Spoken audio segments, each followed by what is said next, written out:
অনেক মানুষ এসে বলেন ঘাড়ে ব্যথা, কোমরে ব্যথা কিছুদিন ধরে খুব তীব্র আকার ধারণ করে। তো যখন আমি তাদেরকে জিজ্ঞেস করি যে ইদানিং আপনি কি কোনো মানসিক চাপের মধ্যে পড়েছেন কিনা, পারিবারিকভাবে হোক, ব্যক্তিগত জীবনে হোক, তো প্রথম যেই প্রশ্নটা আসে সেই প্রশ্নটা হলো ঘাড়ে ব্যথা আমার এটার সাথে মানসিক রোগ বা দুশ্চিন্তার সম্পর্ক।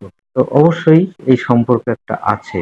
যাদের ঘাড়ে ব্যথা আছে, কোমরে ব্যথা আছে, দেখা গেল যে আমরা এক্সরে করে দেখলাম বয়সের তুলনায় ক্ষয় কিছুটা বেশি। এই মুহূর্তে তার সেই ব্যথা হওয়ার কথা ছিল না, কিন্তু এখন সে তীব্র ব্যথায় আক্রান্ত। যদি তার মানসিক সমস্যা থাকে, এমন কোনো মানসিক সমস্যা যে সেখান থেকে সে সমাধানের উপায় খুঁজে পাচ্ছে না, এই রকম সংক্রান্ত কিছু সমস্যায় ব্যথা বৃদ্ধি পায়। মানসিক সমস্যা যাদের থাকে, বিশেষ করে ডিপ্রেশন, এংজাইটি, তখন কিছু কেমিক্যাল রিলিজ হয়, যে কেমিক্যাল গুলো আমাদের মাংসপেশিগুলোকে শক্ত করে ফেলে, টট করে ফেলে। এই শক্ত হয়ে যাওয়া মাংসপেশি টানগুলো পড়ে হাড়ের উপরে, কারণ এই হাড়ের সাথে ওই মাংসপেশিগুলোই যুক্ত থাকে। ফলে সামান্য পরিমাণেও যদি ক্ষয় থাকে, অথবা ছোট একটা কারণও তার মধ্যে আছে, সেই কারণের উপরেই এই মাসল বা মাংসপেশির চাপটা অনেক বেশি সিমটম তৈরি করে বসে, তখন তীব্র আকার ধারণ করে।